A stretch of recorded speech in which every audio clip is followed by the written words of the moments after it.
आइए, कविता क्या होती है, वो आदमी चुटकुले नहीं लिखता, ठेठ कविता लिखता है दोस्तों, ठेठ।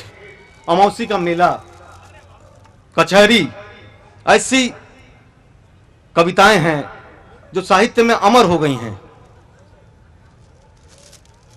अपने सम्मानित कवि कैलाश गौतम जी को मैं मंच पे बुलाना चाहूंगा। जोरदार ताली बजाकर उनका स्वागत करें।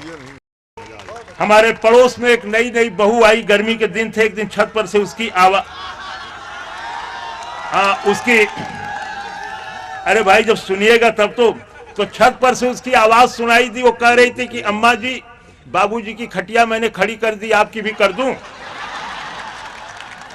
दरअसल उसका आशय था छत पर बिछी हुई चारपाइयों के खड़ा करने से, लेकिन उसमें से जो ध्वन्यार्थ निकलता है उसको मैंने अपनी कविता का विषय बनाया। अब आप कविता सुने। पप्पू के दुल्हन का चर्चा कॉलोनी के घर घर में। ऐसी बहुएं जल्दी हाईलाइट भी होती हैं, चर्चा का विषय भी जल्दी बनती हैं कि पप्पू के दुल्हन का चर्चा कॉलोनी के घर घर में।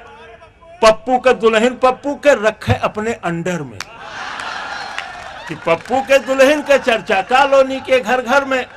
पप्पू का दुल्हन पप्पू के रखे अपने अंडर में। पप्पुआ इंटर फेल, दुल्हिया बीए पास हो भाई जी। अब पप्पू असूल लद्दड़ नहीं, एडवांस हो भाई जी। कहे ससुर के पापा जी और कहे सास के मम्मी जी। माई डियर कहे पप्पू के पप्पू कहे मौसमी जी। कि कहे ससुर के पापा जी और कहे सास के मम्मी जी। माई डियर कहे पप्पू के पप्पू कहे मौसमी जी। बहु सुरक्षा समिति बनौले हव अपने कॉलोनी में। बहुतन के ही सबक सिखौले हव अपने कॉलोनी में। आ कॉलोनी का कुल दुल्हनिया एके प्रेसिडेंट कहली। एकर कहना कुल मानेली, एकर कहना तुरंत करेली। पप्पू के दुल्हन का नक्शा कॉलोनी में हाई हो। ढंग एकर बेढब हो, सबसे रंग एकर एक जाई हो। आ कॉलोनी का बुढ़िया बुढ़वा दूरे से प्रणाम करल। कि कॉलोनी का बुढ़िया बुढ़वा दूरे से प्रणाम करल। भीतरे भीतर सास डरेले, भीतरे भीतर ससुर डरेल। दिन में सूट, रात में मैक्सी, ना घुंघटा ना अचरा जी। देख देख के हंसे पड़ोसी मिश्राई नो मिश्रा जी। कि दिन में सूट रात में मैक्सी, कि दिन में सूट रात में मैक्सी, ना घुंघटा ना अचरा जी। देख देख के हंसे पड़ोसी मिश्राई नो मिश्रा जी। अपने एको काम न छुए कुल पपुए से करवावे ले। कि अपने एको काम न छुए कुल पपुए से करवावे ले। पपुओ जान गए हो काहे माई डियर बुलावे ले। कि छूट गई पप्पू का बीड़ी और चौराहा छूट गई मंडली रात का ही हाहा छूट गए। हरदम अप टू डेट रहे ले, मेकअप दोनों जून करे। रोज बिहाने मले चिरौजी गाले पर नीबुआ रगड़े। कि हरदम अप टू डेट रहे ले, मेकअप दोनों जून करे। रोज बिहाने मले चिरौजी गाले पर नीबुआ रगड़े। पप्पुओं के का छड़िए वो खुद छेड़े ले पप्पू के। कि पप्पुओं के का छड़िए वो खुद छेड़े ले पप्पू के। जैसे फेरे पान पनेरिन उ फेरे ले पप्पू के। पप्पू के जेबा में एक दिन लव लेटर पाई गई।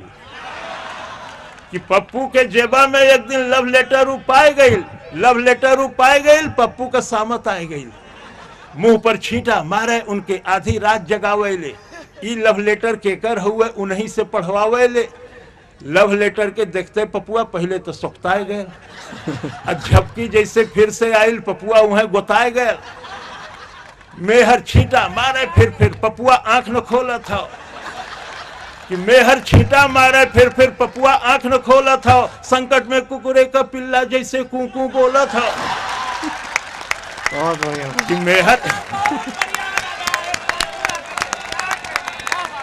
कि मेहर छींटा मारे फिर पपुआ आंख न खोला था। संकट में कुकुरे का पिल्ला जैसे कूकू बोला था। जैसे कत्तों घाव लगल हो, हाफत और कराहत हो। इम्तहान के चिट्ठिया मुंह में घोटल चाहत हो। सहसा हंसल ठठा के पपुआ फिर गुरेर के देखलस। अंधियारे में एक तीर उ खूब साध के मरलस। अच्छा देखा एहर आवा, बात सुना तू ऐसन हुए। लव लेटर लिखे का हमरे कॉलेज में कंपटीशन हुए। कि अच्छा देखा एहर आवा, बात सुना तू ऐसन हुए। लव लेटर लिखे का हमरे कॉलेज में कंपटीशन हुए। हमरो कहना मान मौसमिया, रात आज को बीते दे। सबसे बढ़िया लव लेटर पर पुरस्कार हो जीते दे। बहुत बहुत धन्यवाद। नहीं कला जी, अमावसी का मेला अमावसी का मेला। एक विशेष कविता के लिए डॉक्टर खेतान ने कहा है, विश्व का सबसे बड़ा मेला इलाहाबाद में संपन्न होता है, कभी कुंभ के रूप में, कभी अर्ध कुंभ के रूप में। हर साल माघ मेले के नाम से ये 2.5 महीने का मेला लगता है। मैंने बचपन में अपने दादा दादी को, माता पिता को इस मेले में आने की तैयारी करते देखा। रेडियो में होने के नाते, इलाहाबाद में होने के नाते लगभग 38 वर्षों तक उस मेले का एक हिस्सा होता रहा। सन 89 के कुंभ में कविता लिखी गई थी। चूंकि अमावस्या के स्नान पर्व पर सर्वाधिक भीड़ होती है, इसलिए इसका नाम ही मैंने अमावस्या का मेला रखा। अब आप कविता देखें और आपको लगेगा कि हर बड़े मेले में भीड़ का चेहरा एक सा ही होता है। आपके लखनऊ के भी बहुत से मेले इसी चेहरे से जुड़े होते हैं। भक्ति के रंग में रंगल गांव देखा, धर्म में कर्म में सनल गांव देखा, अगल में बगल में सगल गांव देखा, अमावस्या नहाए चलल गांव देखा। यहू हाथे झोरा वहू हाथे झोरा, या कान्ही पर बोरी कपारे पर बोरा। कि यहू हाथे झोरा वहू हाथे झोरा, कान्ही पर बोरी कपारे पर बोरा, कमरी में केहू कथरी में केहू, रजाई में केहू दुलाई में केहू। कि कमरी में केहू, कथरी में केहू, रजाई में केहू, दुलाई में केहू। कि यहू हाथे झोरा वहू हाथे झोरा, या कान्ही पर बोरी कपारे पर बोरा, कमरी में केहू, रजाई में केहू, कथरी में केहू, दुलाई में केहू। आजी रंगावत हई गोड़ देखा, हंसत हूँ बब्बा तनी जोड़ देखा। कि आजी रंगावत हई गोड़ देखा, हंसत हूँ बब्बा तनी जोड़ देखा। घुघुटवे से पूछे पतोहिया की अय्या, गठरिया में अब का रखा ई बतैया। हर हुए लुग्गा हर हुए पूड़ी, रामायण के लगे हो मड़ुआ का ढूंढी, अचाऊ रचूरा किनारे के ओरी, अन्य का चपलवा अचारे के ओरी। अमावस्या का मेला अमावस्या। इस गठरी और इस व्यवस्था के साथ गांव का आदमी जब गांव के बाहर रेलवे स्टेशन पर आता है तब क्या स्थिति होती है। मचल हुए हल्ला चढ़ावा उतारा, मचल हुआ हल्ला चढ़ावा उतारा, खचाखच भरल रेलगाड़ी निहारा। हर गुर्री गुर्रा वहर लोली लोला, अब बिच्चे में हुए सराफत से बोला। कि हर गुर्री गुर्रा वहर लोली लोला, अब बिच्चे में हुए सराफत से बोला। चपायल है केहू दबायल है केहू, घंटन से ऊपर टंगायल है केहू। कि चपायल है केहू दबायल है केहू, घंटन से ऊपर टंगायल है केहू। केहू हक्का बक्का, केहू लाल पियर, केहू फनफनात हुए कीड़ा के नियर। अब बप्पा रे बप्पा ये दैया रे दैया, तनी हमें आगे बढ़ा देता भैया। कि बप्पा रे दैया रे दैया, तनी हमें आगे बढ़ा देता भैया। मगर केहू दर से टसकले न टसके, टसकले न टसके, मसकले न मस्के। छिड़ल हो हिताई नताई का चर्चा, पढ़ाई लिखाई कमाई का चर्चा। दरोगा का बदली करावत हो केहू, लग्गी से पानी पियावत हो केहू। अमावस्या का मेला अमावस्या। इसी भीड़ में गांव का एक नया जोड़ा, एक साल भर के अंदर का मामला है, वो भी आया हुआ है। उसकी गति से उसकी अवस्था की जानकारी हो जाती है। बाकी आप आगे देखें। गुलब्बन के दुल्हन चले धीरे धीरे। कि गुलब्बन के दुल्हन चले धीरे धीरे, भरल ना हो जैसे नदी तीरे तीरे।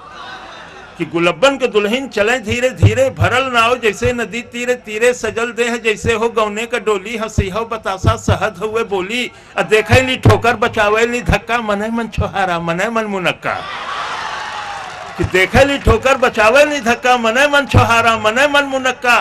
फुटहरा नियर मुस्किया मुस्किया के निहारे ली मेला, सिहा के चिहा के सबे देवी देवता मनावत चले ली। नरियर पर नरियर चढ़ावत चले ली। किनारे से देखें इशारे से बोलें, कहीं कहीं गांठ जोड़ें कहीं गांठ खोलें। बड़े मन से मंदिर में दर्शन करे ली। दूधे से शिव जी का अर्घा भरे ली। चढ़ावे चढ़ावा या गोठे शिवाला, छुअल चाहे पिंडी लटक नहीं जाला। अमावस्या का मेला अमावस्या। इसी भीड़ में गांव की 2 लड़कियां शादी वादी हो जाती है, बाल बच्चेदार हो जाती है। लगभग 10-12 वर्षों के बाद मिलती हैं। वो आपस में क्या बतियाती है। यही में चंपा चमेली भेटैली। कि यही में चंपा चमेली भेटैली, या बचपन के दोनों सहेली भेटैली। ई आपन सुनावे उ आपन सुनावे, दोनों आपन गहना गदेला गिनावे। कि ई आपन सुनावे उ आपन सुनावे, दोनों आपन गहना गदेला गिनावे। अशोका बनौलू अशोका गढ़ौलू, तू जीजा का फोटो नहीं अब तक पठौलू। कि अशोका बनौलू अशोका गढ़ौलू, तू जीजा का फोटो न अब तक पठौलू। न ई उन्हें रोके न ऊ उन्हें टोके, दोनों अपने दुल्हा का तारीफ झोंके। कि न ई उन्हें रोके न ऊ उन्हें टोके, दोनों अपने दुल्हा का तारीफ झोंके। हमें अपने सासू का पुतरी तू जाना है, हमें ससुर जी का पगड़ी तू जाना। शहरियों में पक्की देहतियों में पक्की, चलत हुए टेम्पो चलत हुए चक्की। मने मन जरे गले लगनी दोनों, भयल तू मैं लड़े लगनी दोनों। मने मन जरे गले लगनी दोनों भयल तो मैं लड़े लगनी दोनों, असाधु छोड़ा मैं सिपाही छोड़ा मैं, हलवाई जैसे कराही छोड़ा मैं, अमौसा का मेला या मौसा का। कभी कभी बड़ी बड़ी दुर्घटनाएं हो जाती हैं। 2-3 घटनाओं में मैं खुद शामिल रहा, चाहे हरिद्वार का कुंभ हो चाहे नासिक का कुंभ रहा हो। सन 54 के कुंभ में इलाहाबाद में ही कई हजार लोग मरे। मैंने बड़ी छोटी छोटी घटनाओं को पकड़ा जहां जिंदगी है, मौत नहीं है, हंसी है, दुख नहीं है। कि केहू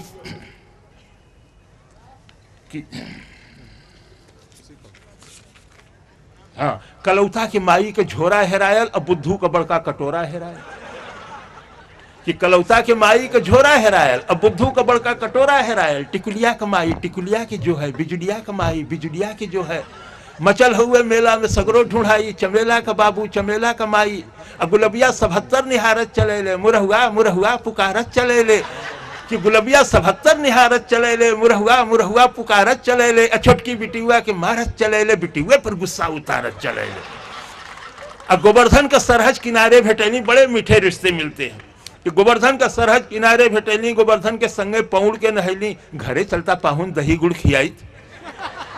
कि घरे चलता पाहुन दही गुड़ खियाई, भतीजा भयल हो भतीजा दिखाई। वहीं फेंक गठरी पर अलें गोवर्धन, फिर दिखाइलें धर अलें गोवर्धन। अमौसा का मेला। अंतिम पंक्तियां हैं। परिवार का मुखिया पूरे परिवार को कैसे लेकर के आता है, यह दर्द ही जानता है। जाड़े के दिन होते हैं, आलू बेच करके आया है कि गुड़ बेच करके आया है कि धान बेच करके आया है या कर्ज लेकर के आया है। मेला वापस आ रहा है, सब लोग नहा करके अपनी जरूरत की चीजें खरीदते हुए चलते चले आ रहे हैं। साथ रहते हुए भी मुखिया अकेला दिखाई दे रहा है। कि केहू साल स्वेटर दुसाला मोलावे, केहू बस अटैची का ताला मोलावे, केहू चायदानी पियाला मोलावे, सठौरा का केहू मसाला मोलावे। नुमाइश में जाते बदल गईली भौजी, भैया से आगे निकल गईली भौजी। आयल हिडोला मचल गईली भौजी, या देखते डरामा उछल गईली भौजी। अब भैया बेचारू जोड़त हूँ खर्चा। कि भैया बेचारू जोड़त हूँ खर्चा, भूलैले न भूले पकौड़ी का मरचा। अब बिहाने कचहरी कचहरी का चिंता, बहनिया का गौना मसहरी का चिंता। फटल हुए कुर्ता टूटल हुए जूता, खलिता में खाली किराया का बूता। तबो पीछे पीछे चलत जात हुए, गदोरी में सुरती मलत जात हुए। अमौसा का मेला। बहुत बहुत फैजाबाद से आए हुए